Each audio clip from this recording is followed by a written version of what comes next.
I always knew my daughter-in-law, Jessica, never liked me. But even knowing that, nothing could have prepared me for what she did to me that Saturday afternoon. A party, a family gathering, or at least that's how she made it sound when she invited me. I had no idea it was all a setup, a stage perfectly prepared just to humiliate me. It started a few weeks earlier. Jessica called me. Her voice was unusually sweet, almost fake. She said, "Hey, we're throwing a little weekend barbecue, just close friends and family. You should come, Mom." I hesitated for a second. Jessica wasn't exactly the type to call me just to be nice. But my son, David, was in the background, laughing, and added, "Yeah, Mom, you should come. It'll be fun." I wanted to believe them. I really did. Hold on a moment before we move forward. Let us know where in the world you're watching from. And if you're loving these stories, don't forget to hit subscribe. Tomorrow's episode is going to be absolutely mind-blowing. David, my only child. I raised him alone after his father passed away when he was just 11. I worked 2 jobs to keep the roof over our heads, to pay for his school, his clothes, his future. I did everything for that boy. I never remarried. I never asked for anything back. When David met Jessica, I supported him. I smiled. I welcomed her, even when it was clear that she had no interest in welcoming me into her life. When they bought their house 5 years ago, it was me who helped with the down payment, $75,000. Money I had saved over the years. I never saw it as a loan. It was for my son, for his future. Jessica never said thank you. Not once. She always acted like I was some kind of inconvenience, something David had to put up with. Still, I stayed close. I tried, because that's what mothers do. In the last couple of years, the distance grew. Jessica started organizing family events without inviting me. Holidays became awkward. Phone calls became rare. But when she called that Thursday, inviting me to their backyard barbecue, a part of me hoped. Maybe things were changing. I spent all Friday baking. I made my famous peach cobbler and chocolate chip cookies, the same recipes David loved growing up. I wanted to bring something. I wanted to feel useful, still part of the family. Saturday came. I dressed carefully, simple, but nice. A blue blouse, beige pants, and the necklace David gave me on my 60th birthday. I remember standing in front of the mirror, adjusting it, thinking, it'll be good to see them. Maybe this is a fresh start. When I pulled into their driveway, the front yard was full of cars. The sounds of laughter and music floated through the air. I walked around the side gate, holding my dishes carefully. The moment I stepped into the backyard, the noise changed. Conversations slowed. People turned their heads. Some looked surprised. Others smirked. Jessica spotted me first. Her smile was sharp. She walked straight toward me and, loud, very loud, said, "Oh, look! The waitress is finally here." Her voice was so clear, so rehearsed, that for a second, I didn't process what she meant. But then I saw the faces, people laughing, a few covering their mouths, pretending to be polite. I stood there, frozen, holding my peach cobbler like an idiot. Jessica didn't stop. She walked over, grabbed the dish right out of my hands and added, "Put this on the table. And Mom, can you help bring out the drinks? We're running low." My mouth opened, but no words came out. I scanned the yard, searching for David. He was standing near the grill, chatting with some of his friends. He looked uncomfortable. His eyes met mine for a second. He looked away. He didn't say a word. He didn't do anything. I should have walked out right then. But I didn't. I don't know why. Maybe I was embarrassed. Maybe I didn't want to make a scene. Or maybe I still hoped David would say something, defend me. But he didn't. So I swallowed the lump in my throat. I forced a weak smile. "Sure, I can help," I said, barely recognizing my own voice. Jessica handed me a tray with empty glasses. "The cooler's over there, and the ice is running low. Be a dear and check on that too." As I walked toward the cooler, I heard whispers, saw the glances. One woman leaned toward another and muttered, "I thought she was a guest." Her friend replied, "Apparently not." They laughed. I felt my face burning. My hands trembled as I filled the glasses with soda, lemonade, and nodded. "Thank you." As I walked out of that office, something strange happened. I didn't feel heavy. I didn't feel broken. I didn't feel regret. I felt free. Truly free. That afternoon, I went home, made myself a cup of tea, sat in the kitchen, opened my laptop. I started browsing houses, not big ones, not flashy ones, something small, cozy, for me, just me. At 4:17 p.m., my phone buzzed one last time. David. I stared at it. Let it ring. Let it go to voicemail. The notification popped up. Pressed play. His voice was small, hollow. "Mom, we're out. The truck's loaded. We left the keys in the mailbox. I guess that's it. I don't know what else to say. I hope you're happy." Silence. "Goodbye, Mom." Click. I stared at the phone, set it down, took a deep breath, and smiled. It was over. No more serving. No more begging to be respected. No more pretending. No more being the waitress in someone else's home. I was done.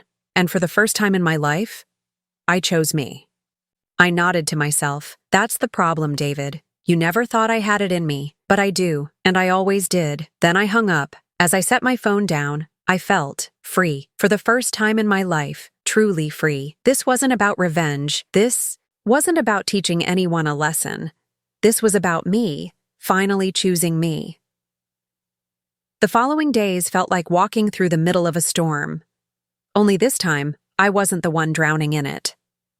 David and Jessica were. By Monday morning, my phone had gone silent. No texts, no calls, no voicemails, nothing. The silence was loud. I knew what that meant. They were scrambling, desperate, calling whoever they could, lawyers, realtors, friends, anyone who would listen, anyone who could help them stop what was already unstoppable.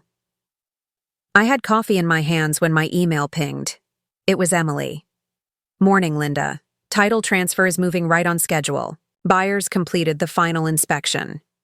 No issues. Everything's clear. Closing set for the 18th, as planned. Let me know if you need anything." I stared at the email for a moment, then nodded to myself. It was almost over. At 11:37 a.m., the knock came again. I peeked through the blinds. David, alone. No Jessica this time.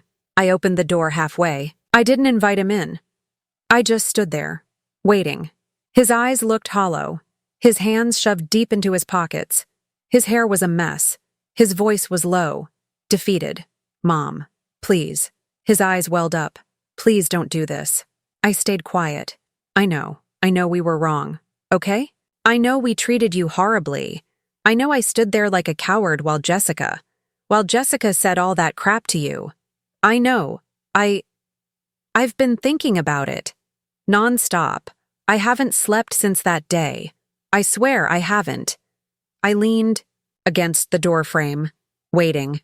But the kids, they don't know what's happening yet. They think everything's fine. They think we're going to Grandma's house next week for dinner like nothing's wrong. His hands trembled. "We have nowhere to go, Mom. We applied for apartments. No one has availability that quick. The ones that do, we can't afford. Right now, we need time. We just need more time." I shook my head. "David, I told you, 2 weeks, the 18th. I've been more than generous. I gave you 5 years. I know. But please, just 30 more days. That's all I'm asking." "Why would I do that, David?" My tone didn't waver. "So Jessica can stand in her kitchen a little longer, pretending she owns something she doesn't? So you can look in the mirror and still pretend you've done nothing wrong? No, I gave you time. I gave you enough." His eyes brimmed with tears. "Mom, please." I didn't budge. "No." He ran his hands through his hair, pacing back and forth on the porch. "You're not even thinking about the kids." Don't you dare." I snapped. Don't drag them into this. You two never thought about me. Not once. You let Jessica humiliate me. You stood there. You let her treat me like garbage. And now you expect me to save you? He sat down on the porch steps, head in his hands. I don't know what to do, he muttered. I don't know what to do. I stood there, watching him, and for the first time, I didn't feel guilty. Not a single drop. Around 3 p.m., another email from Emily. Buyers signed the final settlement. Documents. Funds are wired to escrow. Closing confirmed for Thursday at 10 a.m. Title will be transferred immediately upon completion. Congratulations. I stared at those words. It was real. It was done. That night, David texted, Mom, we're moving our stuff. I never thought it would end like this. I read it, locked my phone, said nothing. By Wednesday afternoon, a moving truck sat parked outside their house. I drove by, slow, silent, watched from the corner, watched Jessica carry out boxes, watched David load furniture into the truck. It felt surreal. Jessica saw my car. She stood there, arms crossed, glaring, but she didn't approach. Not this time. She knew. They both knew. Thursday morning, 9:45 a.m., I sat at the title company's office. Emily walked in with a smile. Ready? More than ready. 10 minutes later, it was done. Signed, sealed, paid. The house was no longer mine or theirs. It belonged to someone else now. Emily slid a check across the table. My share, $484,792. Congratulations, Linda, she smiled. It's yours, free and clear. I folded the check, placed it in my purse. This is about years. Years of disrespect. Years of pretending I didn't matter unless you needed something. She stepped forward, pointing her finger. You are destroying this family. I didn't move. No, Jessica.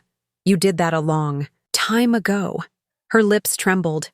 Whether from rage or panic, I couldn't tell. Maybe both. You have no idea what you're doing, she growled. We have the kids. We have nowhere else to go. What kind of mother does this? What kind of grandmother? Kicks her family out of their home? The kind who spent years being treated like garbage, I said, not raising my voice, not breaking. The kind who finally realized that being a mother doesn't mean being a doormat. Silence. She stood there, fuming, chest rising and falling fast. Then, finally, her composure cracked. Her hands went to her face. For a second, it wasn't anger. It was fear. Where are we supposed to go, Linda? Where are the kids supposed to go? I felt the tiniest pang in my chest. Not for her, for my grandchildren.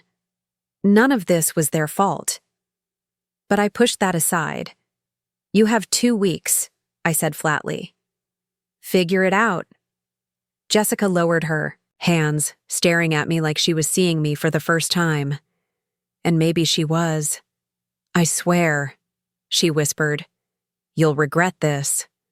We'll see, I replied, then slowly closed the door in her face.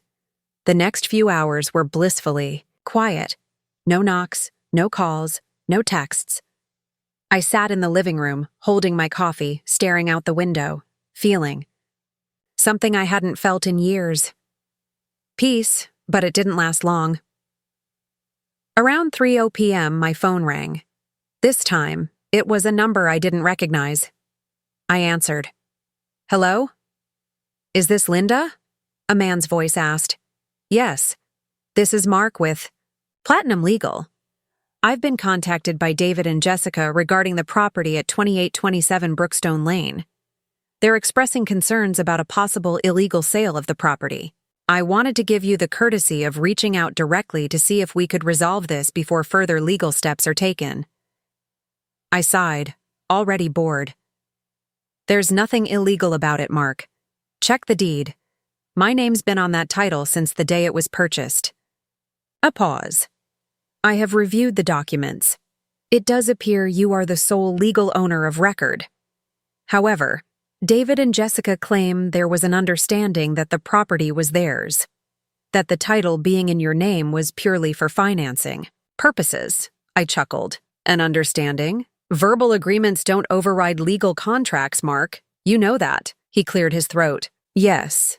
I am obligated to inform you that they are considering pursuing action under the grounds of equitable interest. Stop, I interrupted. You and I both know how that's going to go.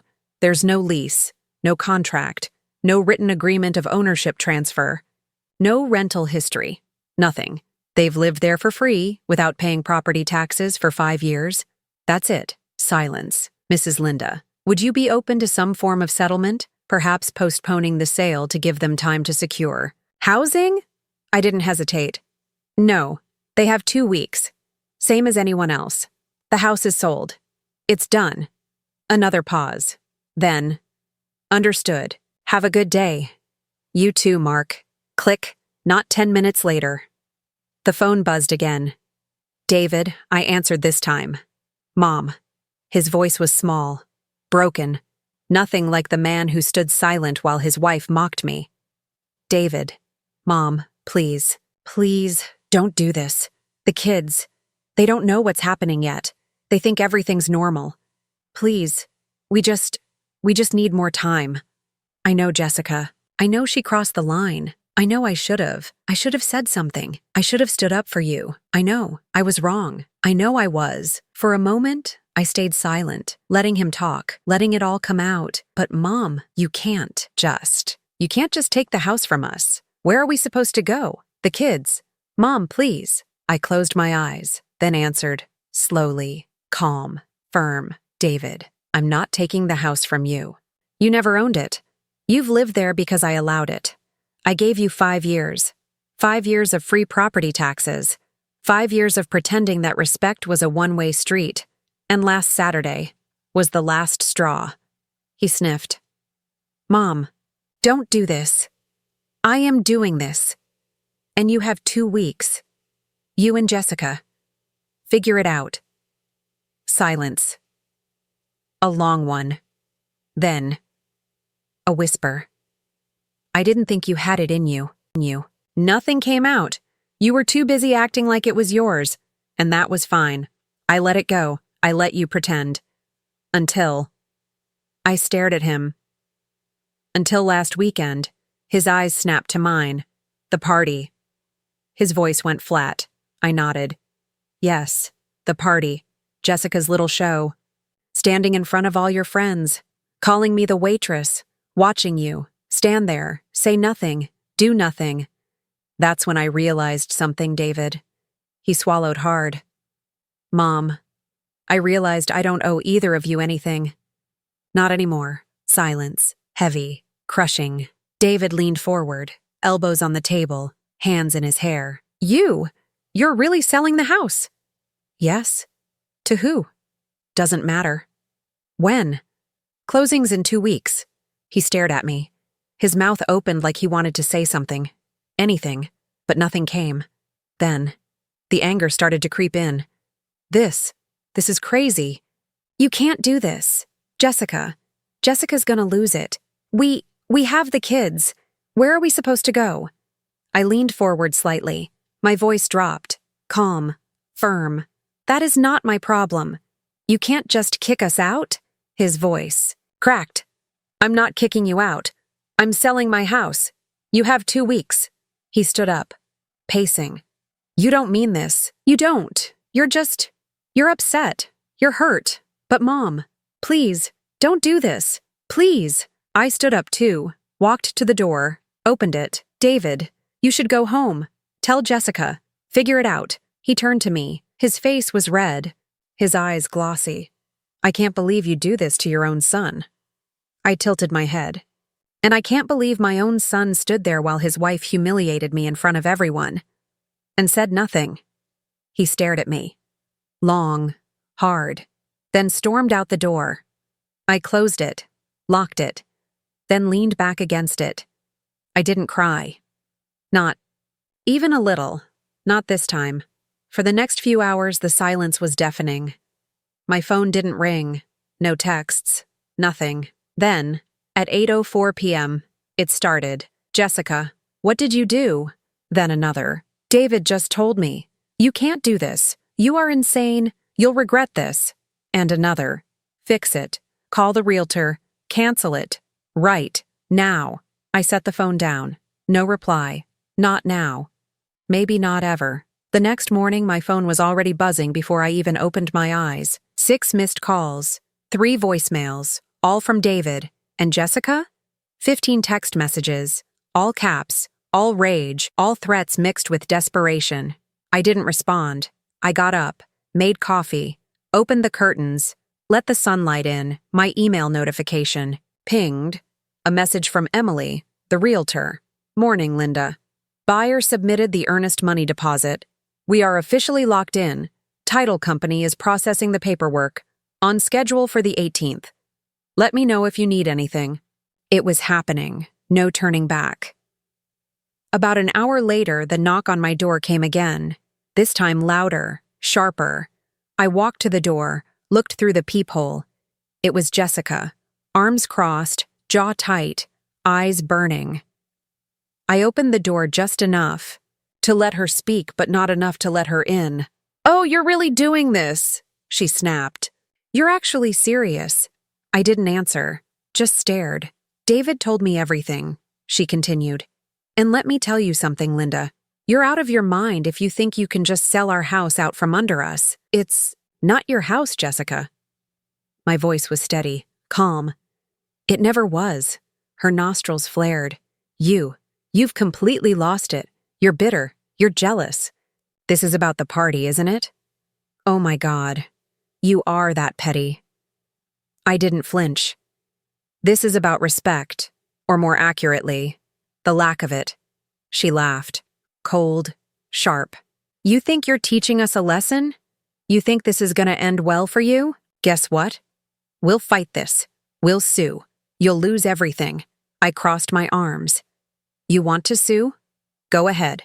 Call a lawyer. Show them the title. Show them the deed. Show them whose name is on every legal document tied to that house. Go ahead. Please. Her mouth opened like she wanted to fire back. But nothing came out. Because she knew. Deep down, she knew. This is disgusting, she hissed. You're ruining your own family over what? Some stupid joke at a barbecue? My eyes narrowed. A joke? Is that what it was? A joke when you handed me a tray and called me the waitress in front of everyone? A joke when David stood there and let you humiliate me? No, Jessica, this isn't about a joke. Jessica said the HOA sent a letter about the property title not matching current records. What's going on? I smiled. For the first time in days. Maybe in years. A real smile. I didn't reply. Not yet. Let them wonder. Let them feel just a fraction of the confusion and helplessness I felt standing in that backyard, holding a tray, being laughed at like I was nothing. Because this time, it was my turn. By Friday morning, the anxiety on their side was starting to show. My phone buzzed repeatedly. Texts from David, missed calls, voicemails. I didn't answer a single one. I wasn't ready yet. I wasn't going to rush this moment. Around 9:30 a.m., a new text from Jessica came through. Linda, the HOA sent. Another notice. It says there's a title transfer pending on the property. What the hell is going on? Did you refinance the house without telling us? We need to talk. Now. I stared at the message, then set my phone face down on the table. Few minutes later, another one. David is calling you. Pick up the damn phone. This is serious. Oh, it was serious. But not for me. I poured myself another cup of coffee and sat down in the kitchen, staring at the folder Emily had sent me the night before. The final sale contract, fully executed. Closing was scheduled for the 18th, 2 weeks away. It was done. It wasn't pending. It wasn't a maybe. It was happening. The house was sold. Around noon, my phone rang again. This time, I let it go to voicemail. A few seconds later, the alert popped up. I pressed play. David's voice was rushed, tense, panicked. Mom, listen, I don't know what's going on, but the HOA, the mortgage company, they're saying there's some kind of title transfer. I don't understand. I thought the house was ours. Did something happen? Are you refinancing? Are you selling? This has to be a mistake. Call me back, okay? Please. His voice cracked on that last word. Please. For a split second, something tightened in my chest. That mother instinct, the one that wants to fix things, to soothe, to make it all better. But then, as fast as it came, it disappeared. I remembered Jessica's voice at that party. Oh, look, the waitress is finally here. I remembered David standing there, hearing it, seeing it, and doing absolutely nothing. No, not this time. By late afternoon, the calls stopped. The silence was loud. It was clear they were regrouping, trying to figure out what was happening. Then, around 6:15 p.m., the knock came at my door. I looked through the peephole. David, alone. I opened the door halfway, leaving the chain lock on. David, his face was flushed. His eyes were a mix of confusion, anger, and something close to fear. Mom, what is going on? His voice was tight. Why is the mortgage company calling me? Why is the HOA emailing Jessica? They're saying the house is under contract. That the title's in your name. That's not right. Is it? Tell me that's not right. I stayed quiet for a moment. Calm, unbothered. David, sit down. I closed the door, undid the chain, and opened it fully. Come in. He stepped inside, his hands running through his hair. He paced. Mom, please, just tell me what's going on. This has to be some kind of mistake.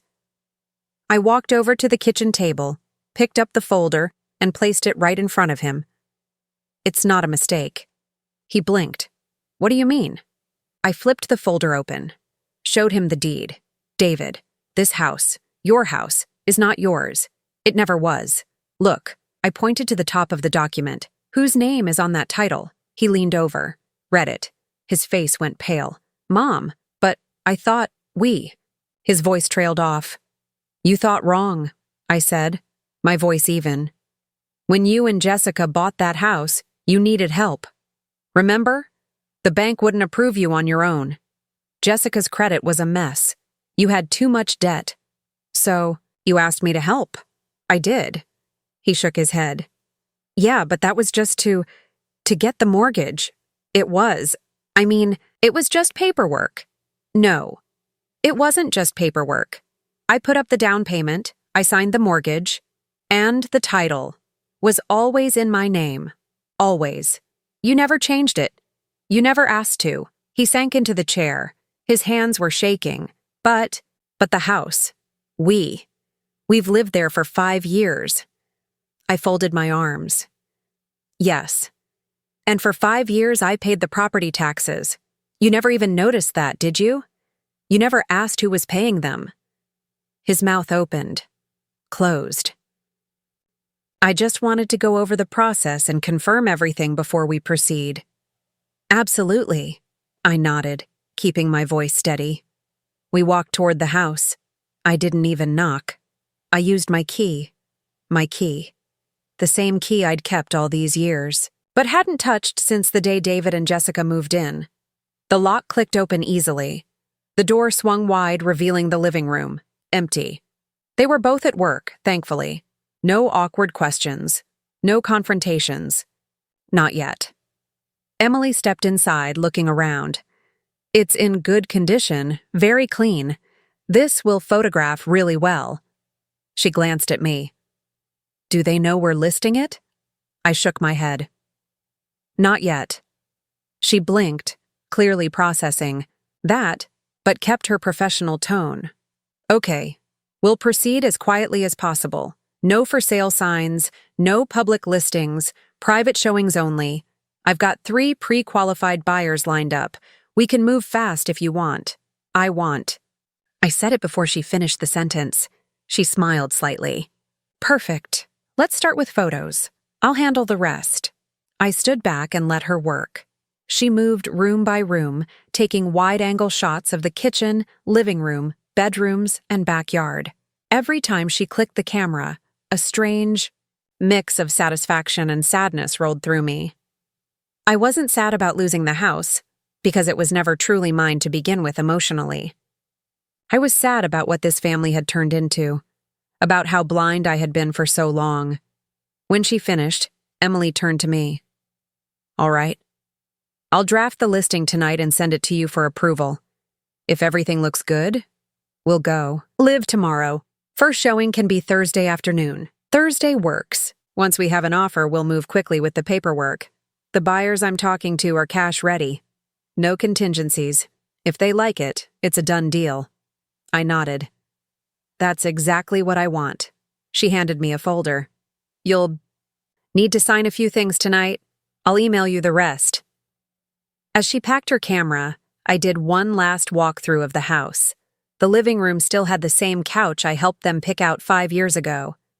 The dining table where I had eaten Thanksgiving dinners, back when they still pretended to care. The kitchen, Jessica's kitchen. She always bragged about the open floor plan, about how she designed it, about how she owned it, except she didn't.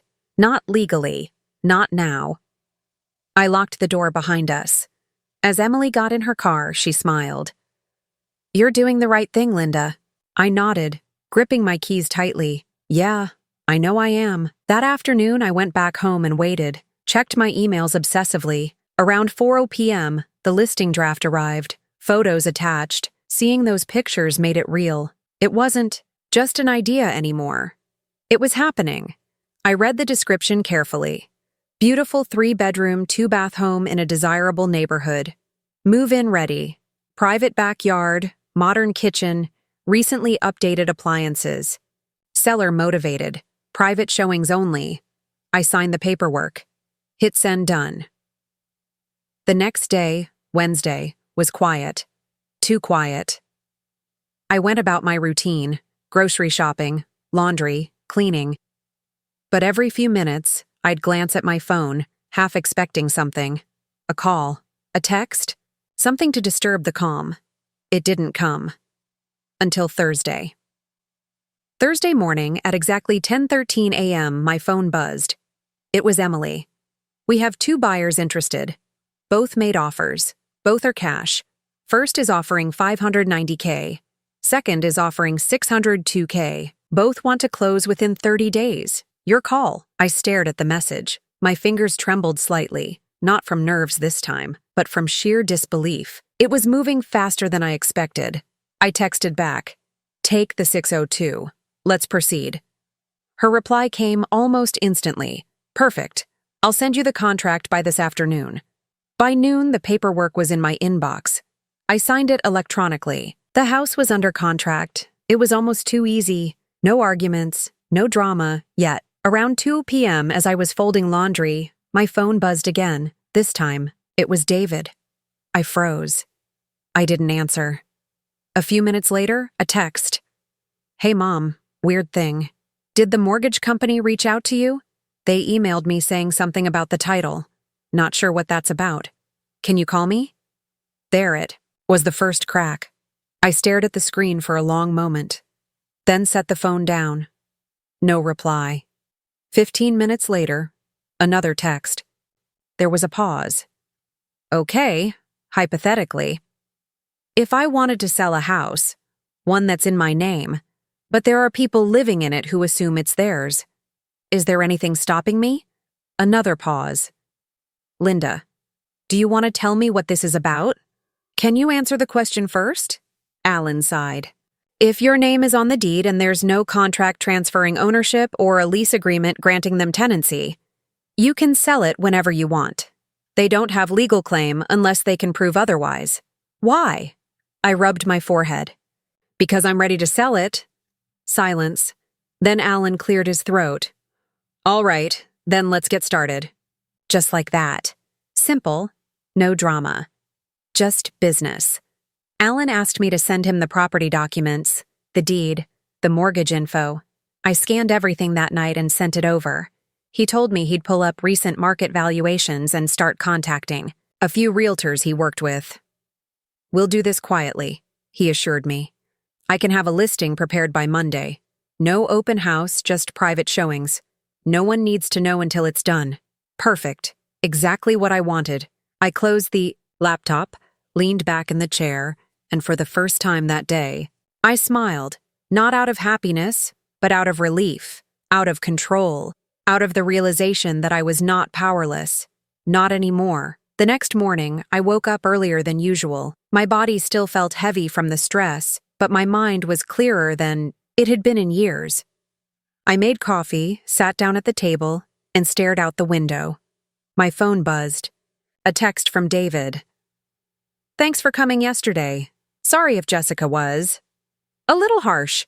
She was just stressed with hosting. Hope you're not upset." A little harsh? I stared at the screen for a long minute. My fingers hovered over the keyboard. I wanted to type so many things. So many, but I didn't. I put the phone down. Let him think what he wanted. Let them both think everything was fine. For now. Around noon, Alan called back. "Linda, the house's market value is up significantly. Based on comps in the area, you can list it at $594,000 easily. Maybe more." I blinked. "Are you serious?" "Very. You could walk away with nearly $500,000 after paying off what's left of the mortgage." I nodded slowly, absorbing that. "Do it," I said. "All right. I'll have the realtor reach out. They'll handle everything. Discreet. Just a few private buyers. Nothing public." The rest of the day passed in a strange calm. I watched TV, read a little, made dinner, and then, around 6 p.m., another text from Jessica. "David said you seemed off yesterday. If you have something to say it. Otherwise, stop acting weird." I stared at her message. The nerve. I didn't reply. Instead, I opened my email. The realtor had already sent over the listing paperwork. I reviewed it carefully. The photos would be taken the next morning. The house would go up for private sale by the end of the week. It was happening. Faster than I expected. More real than I thought it would feel. And still, I felt nothing but clarity. No guilt. No second guessing. Just certainty. By the time I went to bed that night, I knew one thing for sure. Jessica and David had no idea. And soon, everything they thought was theirs would be gone. The next morning, I woke up before sunrise. My body wasn't used to this kind of tension mixed with purpose. For the first time in years, I didn't wake up feeling like an afterthought in someone else's life. I had a plan, and it was already moving. I made coffee and sat at the kitchen table, watching the sky turn from dark blue to gray, then finally, to the soft gold of morning. Around 8 a.m., my phone buzzed. It was a message from the realtor, Emily. "Good morning, Linda. I'm outside the property now. Are you okay to meet so we can go over everything before photos?" I took a deep breath.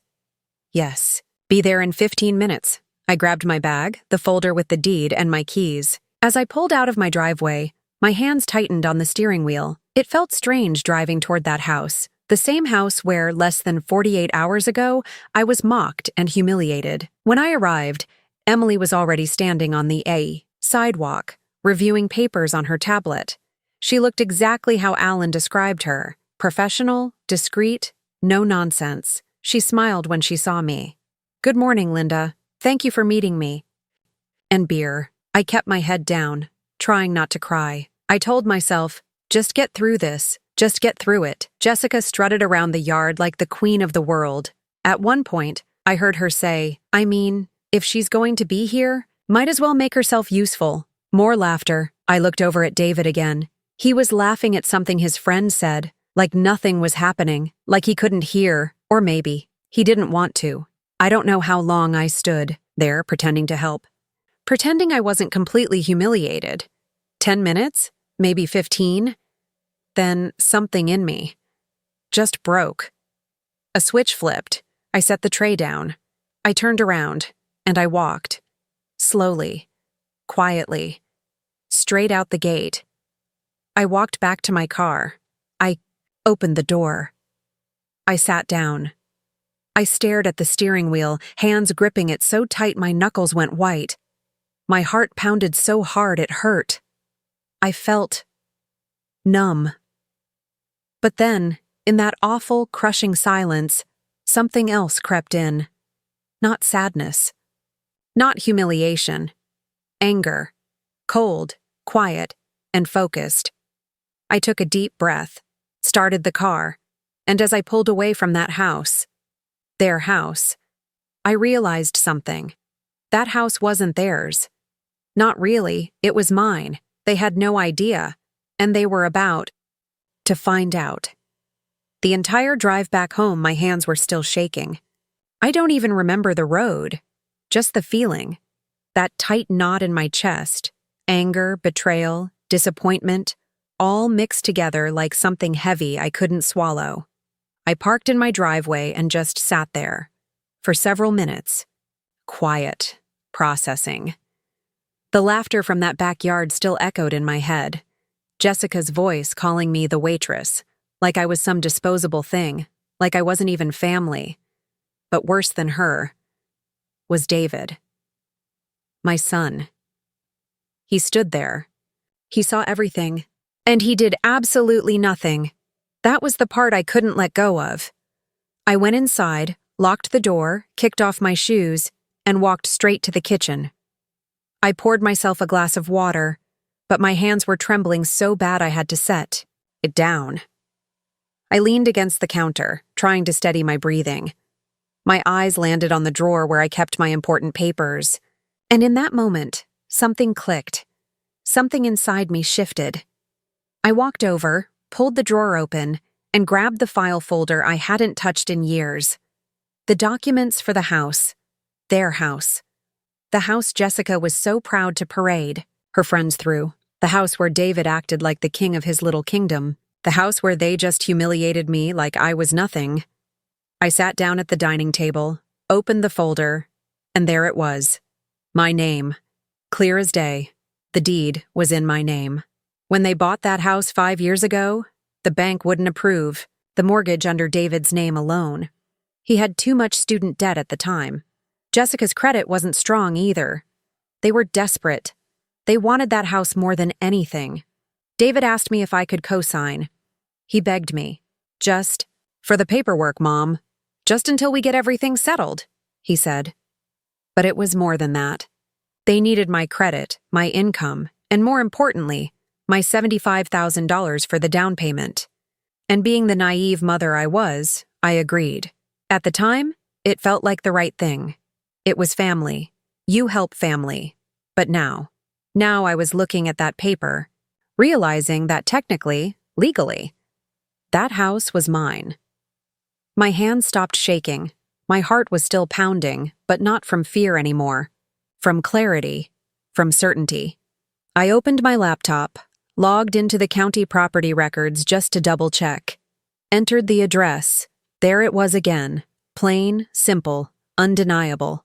The house was legally under my name. Jessica and David were not owners, they were occupants. I sat back in the chair, staring at the screen. My fingers tapped the edge of the table as my brain started piecing it all together. This wasn't about revenge. This was about respect. And it was about time someone reminded them exactly who they were dealing with. I took a deep breath, grabbed my phone, and scrolled down to one of the most trusted numbers I had. Alan, my lawyer. Alan's been handling my paperwork for years. Estate planning, taxes, boring stuff. But Alan was sharp, smart, straightforward. I pressed call. Alan Jacobs speaking. Alan, it's me, Linda. Linda? Hey, what's going on? His voice was always warm, friendly. I need to ask you something. Hypothetically.